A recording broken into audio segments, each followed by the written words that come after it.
بینەرانی عزیز و خۆشەویست گەڕام و خدمەتان بۆ پێشکەشکردنی ئیدامەی بەرنامەی و حوتەی تەلەڤیزیۆنی پەرتۆ. لەم بەشە لە بەرنامە ساڵەی سەرداری دەبیری کۆمیتەی کوردستانی حیزبی حکمەتیسمان لەگەڵا وتوێژەکەین سەبارەت بە شەڕی دوو قوتبی ترۆریزمی دەوڵەتی ئیسرائیل، ترۆریزمی دەوڵەتی ئیسرائیل و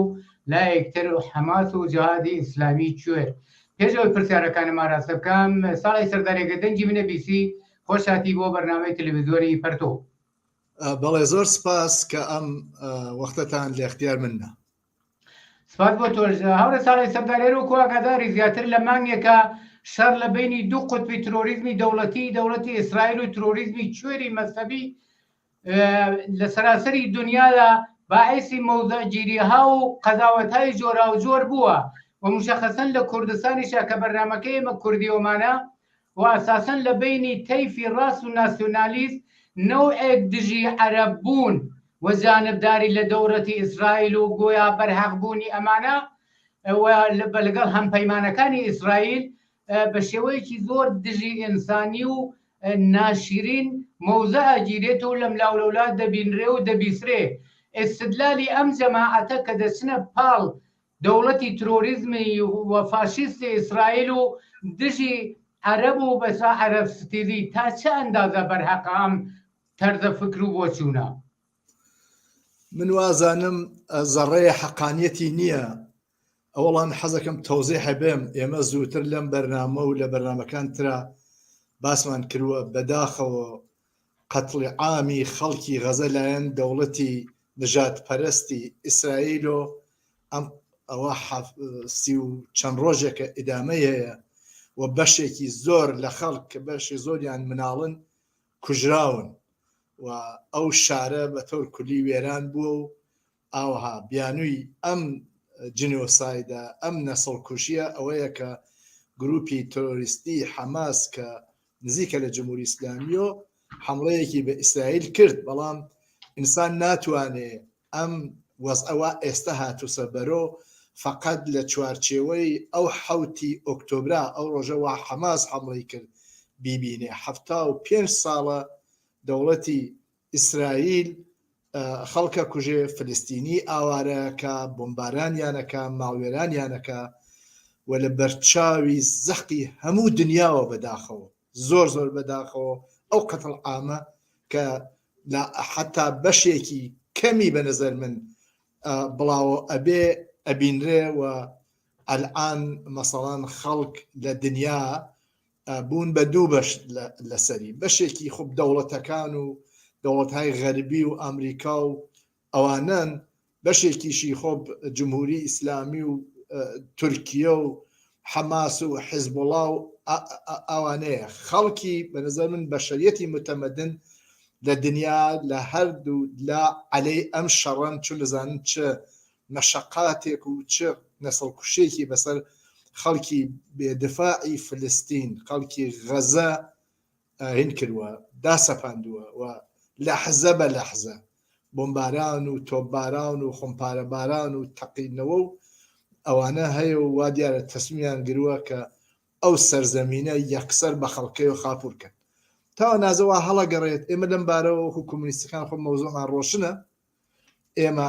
عەلەی ترۆریزمی حەماس و جمهوری ئیسلامی و حیزبوڵا و ئەوانەین، ئەوە لە عین حاڵە بە تایبەت عەلەی ئیسرائیلین دوای حوتی ئۆکتۆبر کە دەستی داوەسە ئەم جەنایەتە بە ئاشکرا ڕۆشن و نەسڵ کوژیە. هەزاران هەزار ئاوارە بوون، سەدها هەزار بریندار و زیاتر لە 12,000 کەس تایسە کوژراون. ئەوەی وا ئامارە و ئەی بینێ خۆ لە ئەسەر و بمباران و حتا ئەو نازانم ئۆرگانانە واهانەوەی ناتوانن سەرژمێریکەن. ئەوە وا گەیەوە نسبی مارستان و مەیتەکانیان و جیازەکانیان 12,000 کەسن، بەحسی 40,000 کەس بریندار هەیە و بەرحاڵ خەڵکیکی زۆریش ئاوارە و یعنی حتا ناتوان ئاوارە بن بڕۆن بۆ شوێنێکی تر، بڕۆن بۆ وڵاتی هەمووی تەنیا گوزەرگای ڕەفح هەست بەرەو میسر ئەویش نایەڵێ، چون گەرەکیە ئەزانێ ئیسرائیل گەرەکی ئەوانە یەکسەر کاتە دەرۆ بچن لە میسرا دامەرزێن و ئودوگایان بۆ لێدا و تەواو غەزە یەکسەر بۆ خۆین کە بەحسگەلێک کە تازایی هاتووە سەربەرەوە وەسەکە شمالی غەزە معادنێکی یەکجار زۆر کەشف بووەوە ئەمریکا و ئیسرائیل بەشێکی ئەم بیانویانەیە بە هەر حاڵکە ئەچن ئەژغاڵیەکە توانەزەوە بە مەوزعگیری و سوالەکەی ئێوە هەڵەگەرێتەوە ناسیۆنالیزم کورد دەرزە من ناسیۆنالیزمێکە ئەی ناسیۆنالیزمی عەرەب ئەی ناسیۆنالیزمی فارس ئەی ناسیۆنالیزمی ئاڵمانی هیتلێری ئیستیلالیان ئەوەسە ئەوە ئێمە هەڵەبجا نازانم بمباران کراین ئەوە هیچ عەرەبێ هیدی نەکرد یانێ خەڵکی ڕەش و ڕووتی عەرەب ئەنێتە جێی سەدام حوسێن خەڵکی کرێکار و زەحمەتکێشی عەرەب کە ئێستا بەشێ زۆریان خەریکن ئەکوژێن لە غەزە و لە ملاولا ئەخەنە جێی مەسەڵان حەماس و جەهاد و حیزبوڵا و جمهوری ئیسلامی ئەمە ناڕەواترین شتەوە دەرحەق بە خەڵکێک وە لەژێر بۆمباران و 75 ساڵە ئاوارە بوون و ماڵوێران بوو لیان کوژراوە هینەکەن بۆچی ئەی بۆ مەسەڵ نەهاتن بەدەمیەوە ئەم قسانەکەن وە فرەتر هەمیشە وا بوون چاویان لە غەرب و لە ئەمریکا و لە ئیسرائیل و ئەوانە مناسباتیان حتا بەعزێیان لەم حیزبانە لەگەڵ ئیسرائیل و ئەوانە مناسباتیان هەز چوزان ئێوە گەرگوێتان لە تویتری عەبدوڵای موحتەدی بوو بە هەر ڕۆژ ئەوەڵ زۆر بە ئاشکرا دفاعی لە ئیسرائیل کرد و لە مقابڵ حەماسا وێسا بەنەزەر من ئەشێ لە مقابڵ ئەدەرەجەی ئەوەڵە ئیسرائیل دوایی حەماس و حیزبوڵا و هەرچێک کەسەوە سەر بە گروپە ترۆریستی ئیسلامیەکان بێسن بۆیە ئەم تەبلیغاتە لە ناویانە هەست و خەریکن عەرەبستیزیەکەن ئەم بەحسانەکەن و پەرەدەن بە ناسیۆنالیزم بەنظر من تەنیا ئەوان نین ناسیۆنالیزمی پرۆغەربی ڕاستیش عینەن وایە ڕەزا پەهلەوی سەڵتەنەت تەڵەبەکان جمهوری خاان بەشێکیان ئەوانە هەمویان هەر تەرەفدارەوە بوون چزانم حتا ئەمریکا و ئیسرائیل حمڵەکەن بە ئێران مهم نییە بۆیان خەڵکی ئێران چیان بەسەریە ولی ئەوان خۆیان بێن و بە نانونەوەی بگەن بۆیە بەو بۆنەوە زەڕێ حەقانەتی تیان نییە و ئەزانم جێگۆڕکەی حاکم و مەحکوم ئەمانەکەن بە ئاشکرا بۆ ئەوە نزیکایەتی خۆیان بۆ ئەوە دۆسایەتی خۆیان کە سابقەی بووە لەوە بەر تۆ تاریخ ئەم ئەحزابە ناسیۆنالیست چاوی لێ بکەی لە زەمان مەلام سەفاوە بیگە بەر لە ئەو تا ئیسەیش ئەمان تەرەفدار غەرب و چاوەڕوانی غەرب و ئەمانە بوون غەربیش معلومە چ بەرخۆردێکی کردووە پێیان لە وەخت خۆیان پشتی لێ هەڵکردون باڵوێرانی کردون بەدبەختیانی کردووە بۆ ئەمریکا لە بەرچاو ئەمریکاوە مەگە نەهاتن کەرکووکیان گرت مەگە لە بەرچاو ئەمریکا و غەرب بۆ نەهات سەدام حوسەین نازانم حمڵی کرد بە کوردستان و بە کوێ یا ئیسا لە بەرچاو ئەوانۆ نین کە حتا هاو پەیمانن لە کوردستانی سووریا دەوڵەتی فاشیستی تورکیا هەرچێ مەیلیە ئەیکا بە خەڵکی کوردستانی سووریا بۆیە ئەمانە بەنظر من هەنە و چوارچێوە وەزەڕێ حەقانەتیان نیە زۆر سپاس بۆ تۆزیحەکانە ساڵی سەرداریەوەی کە معلومە و حاشای لێ ناکرێ ئەوەیە کە لە کوردستان خەڵکی کورد لە بینی 4 دەوڵەتی فاشیستی منتەقە زیاتر لە 100 ساڵە قەتر و ئامەکرێن تا ئێستا و خەڵکی فلستینی زیاتر لە 70 ساڵە بە تەریقی دەوڵەتی ئیسرائیل و ئەو بەڵایەی کە لە عێراق و لە سووریا و ئێران و تورکیە بەسەر خەڵکی کوردێنێ بەسەر خەڵکی فلستینیشی دێنی بینی ئەمە چه تەشابووی چه وەچێکی مشتەرەکە تۆ دفاع لە خەڵکی کورد بکەی وەڵام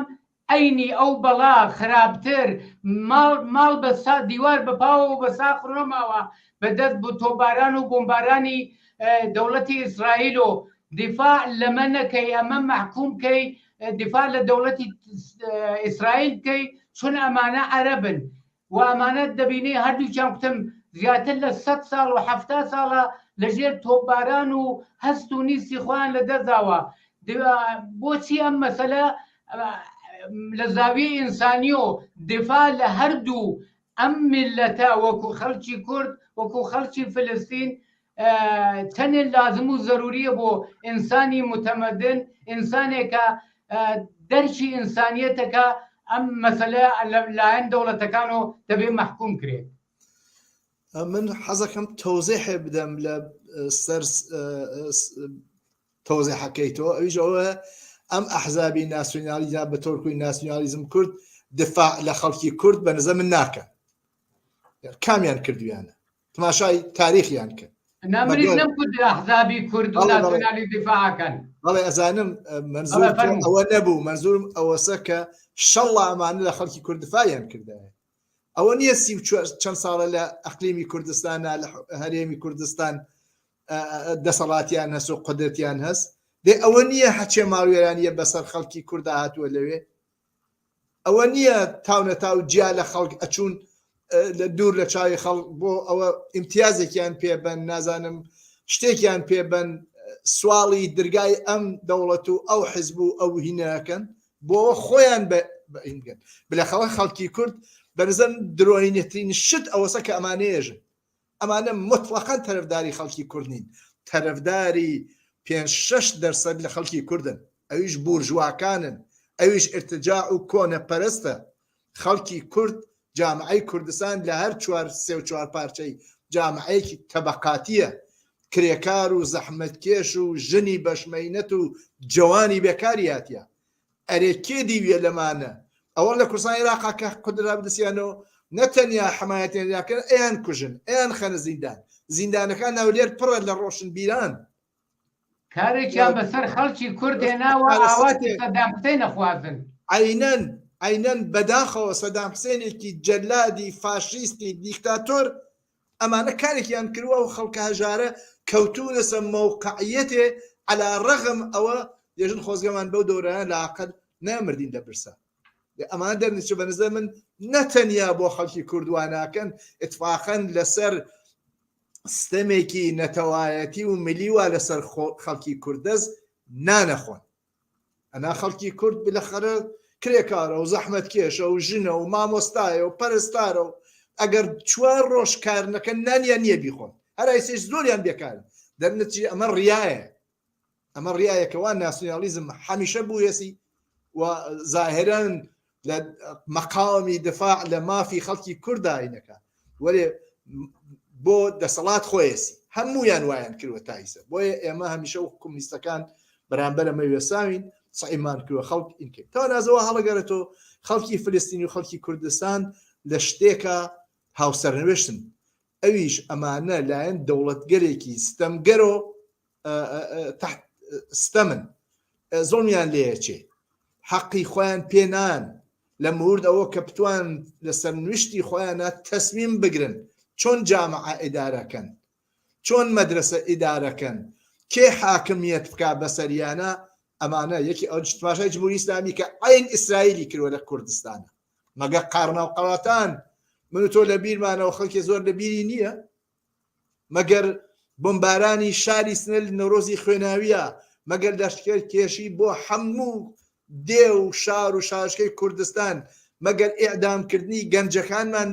لە کوردستانەوە نەبوو داوای مافی خۆیان نەکرد ئەم مەسەلەی ستەمی نەتەوایەتیە کە ئێستا بە نظر من بە تایبەت لە فلستینە لە تەواو دنیا بەرجەستە و زۆڵمیان لێەکەن ئەمە لە کوردستانی ئێرانیشا هەروایە کوردستان تورکیە چاوی لێ بکەن نایژن پێیان کوردێژن تورکایە وەحشی تورکایە کوهی نەیەڵن بە زوان خۆیان قسەکەن هەزاران من کوردە ناسم کوردی تورکیە لە وڵاتەوە من زندگیەکەم ناوێرن لەبەر فاشیستە تورکەکان بە کوردی قسەکەن کوردیشن مەگەر شاری موخیان وێران نەکرد دیاربەکریان بۆمباران نەکرد ئەمبەر جەزیرەیان نەکرد لەگەڵ خاکای یەکسان هەر تورکیە بۆیە خەڵکی کورد ئەم تەشابەهی لەگەڵ خەڵکی فلستینە هەیە و خەریک مبارزن خەریکی اعتراضن خب ئەحزابێوە دەسەڵات و نوێنەرایەتی ئەمانەکەن بێخرە قودرەتیان هەست لایەن غەرب و لایەن چوزام دەوڵەتای منتەقە و پشتیوانیان لێکرێ ئەحزابێکن وا مطلقاً لە فکریەوە نین خەڵکی کورد بلەخەرە مەسەلەکەی حەل بێ زۆڵمی نەتەوایەتی و ستەمی میلی نەمێنێ بەسەریانە خۆیان تەسمیم بگرن چوزانم دەوڵەتی مستەقل تشکیلان لەو چوارچەوەی و دەوڵەتانە ئەمێنەوە یا نامێنەوە ئەمە هەمووی بەحسگەرێکە و ئێمە ڕۆشنە بەحسمان کۆمونیستەکان لەو موردەوە لە مورد هەر کام لەوینە بەنظر ئێمە خەڵکی فلستین کە ئێسەی لەژێر تۆپ و بمبارانەیە حەقی خۆیەسی دەوڵەتی مستەقلی خۆی بێ ئەناوانێ ئەم وەزە ئاوای ئیدامە بێ ممکنە ئێستا حەماس شکست بە مطمئن من 2 ساڵتر هەر ئەمە هەڵاتۆ ئەم خەڵکە حازنی قبولیکەن بیان کوژن قەتڵ ئامیان کەن ڕێگە حل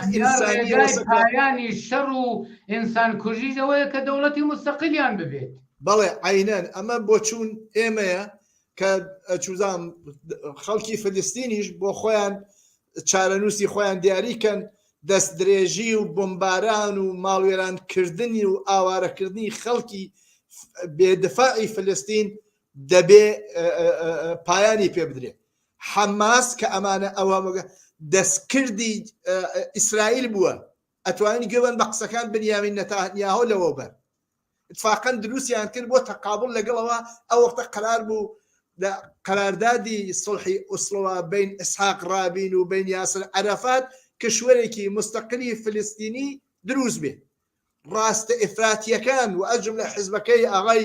نتانیاهۆ و ئەحزابە مەسحەبیەکان نەیانێش لەولاوە لەملاوە حەماس و جمهوری ئیسلامی و حیزب الله نەیانێشت ئەم گروپانەی جمهوری ئیسلامی دروست کرد لە تەقابڵ سازمان ئازادی بەخش فلستین و ئەوانە لە هەردوو لاوە ئەم مەسەلەیان شێواند نەیان هێش بەسەرنجام بگا بۆیە بەداخەوە ئەم قەتڵ ئامێلەیەکەوێتەوە من وازانم فقط یەک ئومید هەست ئەویژەوەسە بەشەریەتی ئازادی خواست الآن حتا دەوڵەتەکان خۆنیان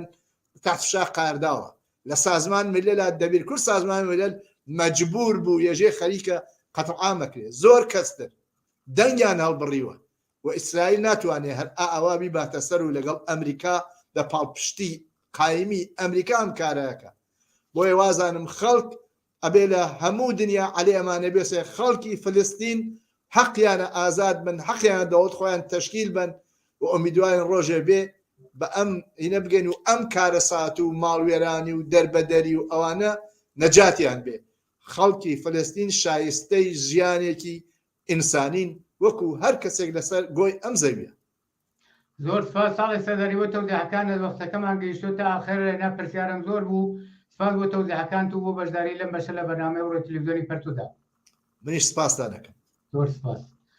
بینەرانی عەزیز و خۆشەویست بەم جۆرەهاتینە کۆتایی ئەم بەشەش لە بەرنامەی ئەوڕۆی تەلەڤیزیۆنی پەرتوو داوەتەکەم بینەری دامەی بەرنامەکان بن کات و ساتێکی خۆشتان بۆ ئارەزووەکەم